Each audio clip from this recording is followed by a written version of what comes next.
श्रीरामो रामभद्रश्च रामभद्रश्च रामचन्द्रश्च शाश्वतः राजीवलोचन श्रीमान् राजेन्द्रो रघुपुङ्गवः जानकी वल्लभो जैत्रो जितामित्रो जनार्दनः विश्वामित्रप्रियो दान्तः शरणत्राणतत्परः वालिप्रमथनो वाग्मी सत्यवाक् सत्यविक्रमः सत्यव्रतो व्रतधरः सदा हनुमदाश्रितः कौसलेयखरध्वंसी विराधवधपण्डितः विभीषणपरित्राता हरकोदण्डखण्डनः सप्ततालप्रभेत्ता च दशग्रीवशिरोहरः जामदग्न्यमहादर्पदलनस्ताटकान्तकः वेदान्तसारो वेदात्मा भवरोगस्य भेषजः दूषणत्रिशिरोहन्ता त्रिमूर्तिस्त्रिगुणात्मकः त्रिविक्रमस्त्रिलोकात्मा पुण्यचारित्रकीर्तनः त्रिलोकरक्षको धन्वी दण्डकारण्यकर्तनः अहल्याशापशमनः पितृभक्तो वरप्रदः जितेन्द्रियो जितक्रोधो जितामित्रो जगद्गुरुः ऋक्षवानरसङ्घाती चित्रकूटसमाश्रयः जयन्तत्राणवरदः सुमित्रापुत्रसेवितः सर्वदेवाधिदेवश्च मृतवानरजीवनः मायामारीचहन्ता च महादेवो महाभुजः सर्वदेवस्तुतसौम्यो ब्रह्मण्यो मुनिसंस्तुतः महायोगी महोदार सुग्रीवेप्सितराज्यदः सर्वपुण्याधिकफलः स्मृतसर्वाघननाशनः आदिपुरुषः परमपुरुषो महापुरुष एव च पुण्योदयोदयासार पुराणपुरुषोत्तमः स्मितवक्त्रो मितभाषी पूर्वभाषी च राघवः अनन्तगुणगम्भीरो धीरोदात्तगुणोत्तमः मायामानुषचारित्रो महादेवादिपूजितः सेतुकृज्जितवाराशिः सर्वतीर्थमयो हरिः श्यामाङ्गसुन्दरशूरः पीतवासाधनुर्धरः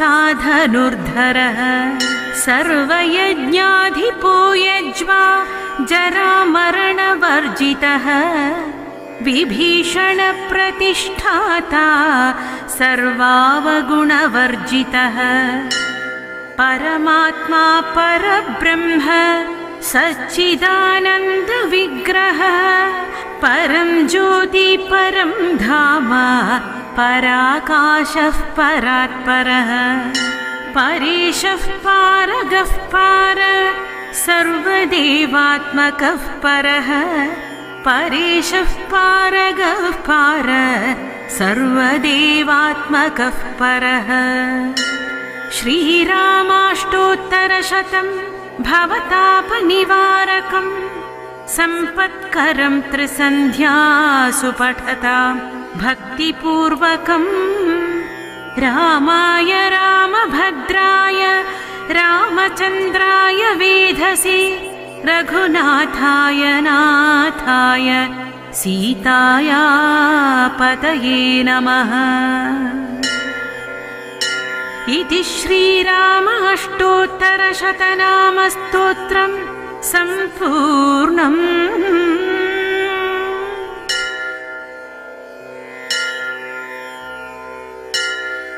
श्रीरामो रामभद्रश्च रामभद्रश्च रामचन्द्रश्च शाश्वतः राजीवलोचन श्रीमान् राजेन्द्रो रघुपुङ्गवः।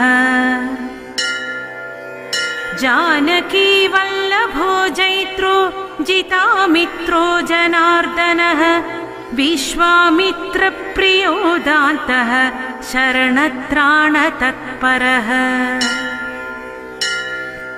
वालिप्रमथनो वाग्मी सत्यवाक् सत्यविक्रमः सत्यव्रतो व्रतधरः सदा हनुमदाश्रितः। कौसलेयखरध्वंसी विराधवधपण्डितः विभीषणपरित्राता हरकोदण्डखण्डनः। सप्ततालप्रभीता च दशग्रीवशिरोहरः जामदग्न्यमहादर्पदलनस्ताटकान्तकः। वेदान्तसारो वेदात्मा भवरोगस्य भेषजः दूषणत्रिशिरो हन्ता त्रिमूर्तिस्त्रिगुणात्मकः। त्रिविक्रमस्त्रिलोकात्मा पुण्यचारित्रकीर्तनः त्रिलोकरक्षको धन्वी दण्डकारण्यकर्तनः। अहल्याशापशमनः पितृभक्तो वरप्रदः जितेन्द्रियो जितक्रोधो जितामित्रो जगद्गुरुः।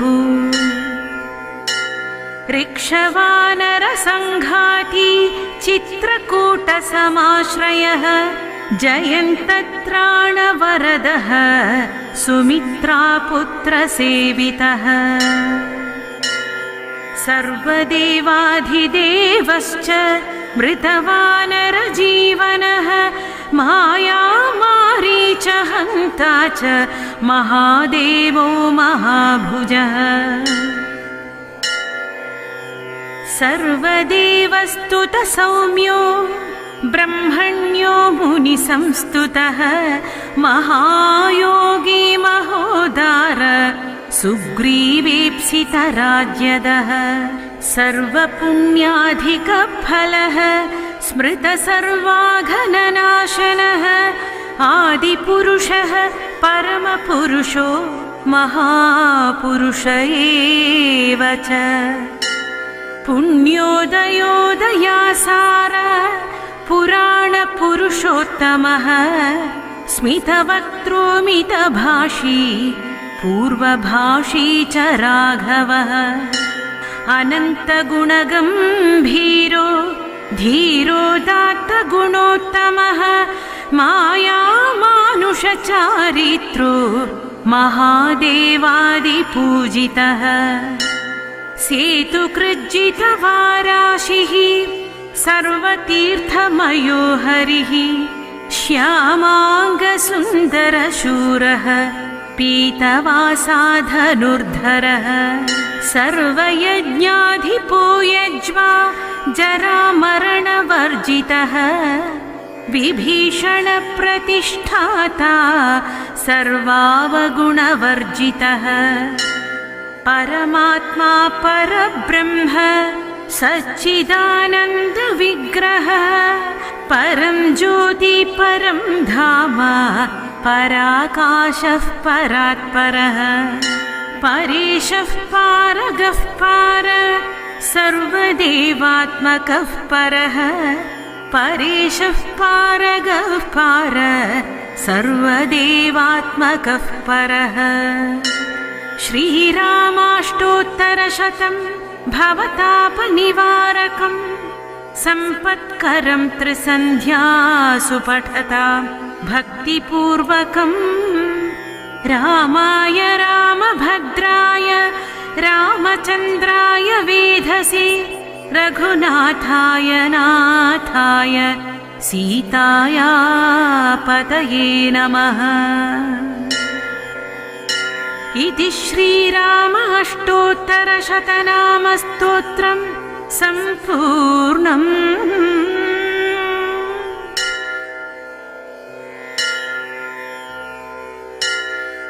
श्रीरामो रामभद्रश्च रामभद्रश्च रामचन्द्रश्च शाश्वतः राजीवलोचन श्रीमान् राजेन्द्रो रघुपुङ्गवः।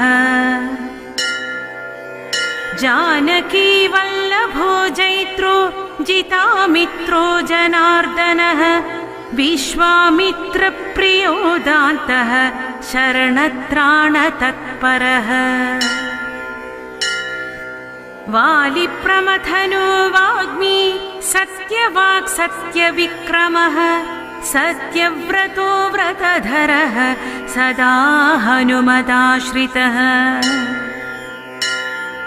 कौसलेयखरध्वंसी विराधवधपण्डितः विभीषणपरित्राता हरकोदण्डखण्डनः।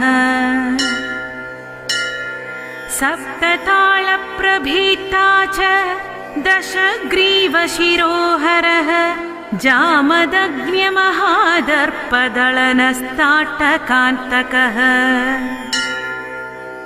वेदान्तसारो वेदात्मा भवरोगस्य भेषजः दूषणत्रिशिरोहन्ता त्रिमूर्तिस्त्रिगुणात्मकः। त्रिविक्रमस्त्रिलोकात्मा पुण्यचारित्रकीर्तनः त्रिलोकरक्षको धन्वी दण्डकारण्यकर्तनः। अहल्याशापशमनः पितृभक्तो वरप्रदः जितेन्द्रियो जितक्रोधो जितामित्रो जगद्गुरुः। ऋक्षवानरसङ्घाती चित्रकूटसमाश्रयः जयन्तत्राणवरदः सुमित्रापुत्रसेवितः। सर्वदेवाधिदेवश्च मृतवानरजीवनः मायामारीचहन्ता च महादेवो महाभुजः। सर्वदेवस्तुतसौम्यो ब्रह्मण्यो मुनिसंस्तुतः महायोगी महोदार सुग्रीवेप्सितराज्यदः। सर्वपुण्याधिकफलः स्मृतसर्वाघननाशनः आदिपुरुषः परमपुरुषो महापुरुष एव च। पुण्योदयोदयासार पुराणपुरुषोत्तमः स्मितवक्त्रो मितभाषी पूर्वभाषी च राघवः। अनन्तगुणगम्भीरो धीरोदात्तगुणोत्तमः मायामानुषचारित्रो महादेवादिपूजितः। सेतुकृज्जितवाराशिः सर्वतीर्थमयो हरिः श्यामाङ्गसुन्दरशूरः पीतवासाधनुर्धरः। सर्वयज्ञाधिपो यज्वा जरामरणवर्जितः विभीषणप्रतिष्ठाता सर्वावगुणवर्जितः। परमात्मा परब्रह्म सच्चिदानन्दविग्रह परं ज्योति परं धाम पराकाशः परात्परः। परेशः पारगः पार सर्वदेवात्मकः परः। परेशः पारगः पार सर्वदेवात्मकः परः। श्रीरामाष्टोत्तरशतं भवतापनिवारकं सम्पत्करं त्रिसन्ध्यासु पठतां भक्तिपूर्वकम् रामाय रामभद्राय रामचन्द्राय वेधसे रघुनाथाय नाथाय सीताया पतये नमः। इति श्रीराम अष्टोत्तरशतनामस्तोत्रं सम्पूर्णम्।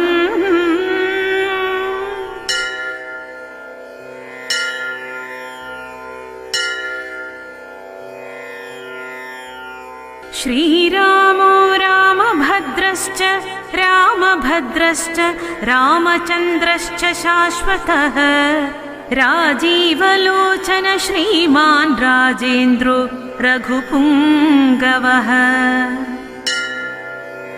जानकी वल्लभो जैत्रो जितामित्रो जनार्दनः विश्वामित्रप्रियो दान्तः शरणत्राणतत्परः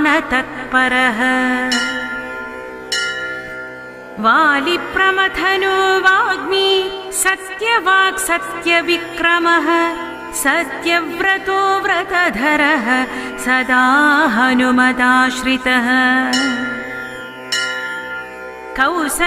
कौसलेयखरध्वंसी विराधवधपण्डितः विभीषणपरित्राता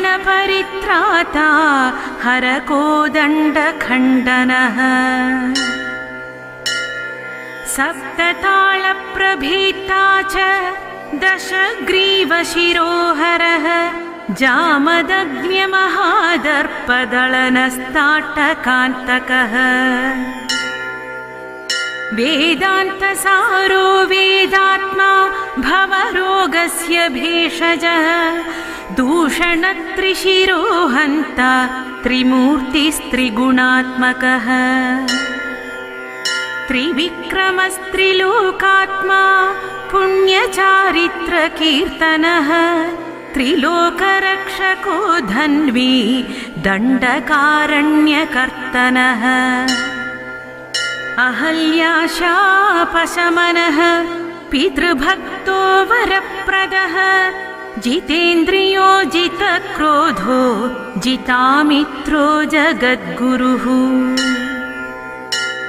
ऋक्षवानरसङ्घाती चित्रकूटसमाश्रयः जयन्तत्राणवरदः सुमित्रापुत्रसेवितः सर्वदेवाधिदेवश्च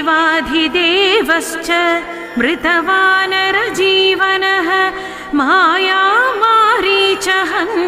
च महादेवो महाभुजः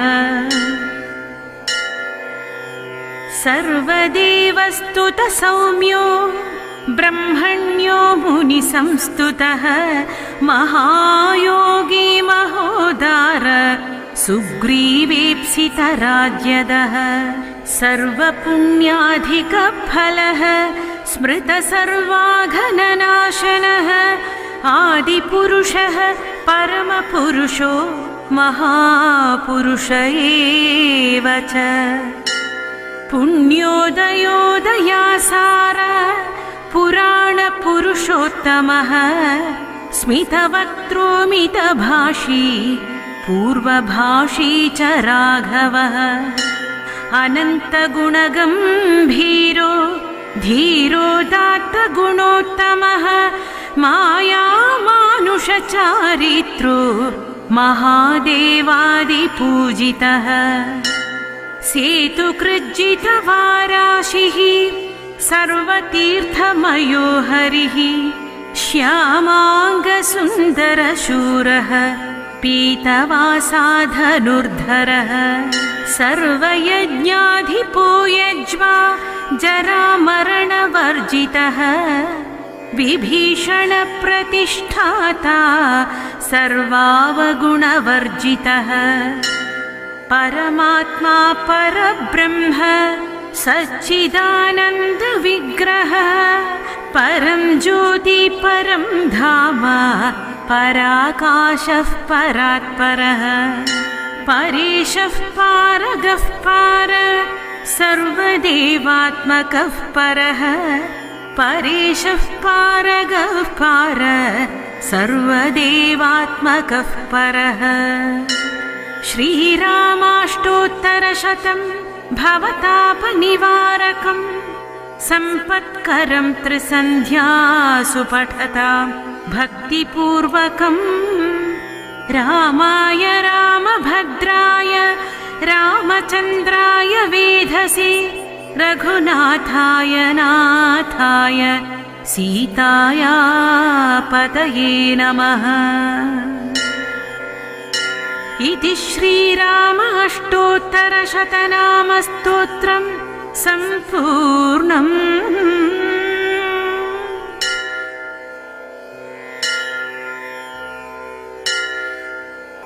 श्रीरामो रामभद्रश्च रामभद्रश्च रामचन्द्रश्च शाश्वतः राजीवलोचन श्रीमान् राजेन्द्रो रघुपुङ्गवः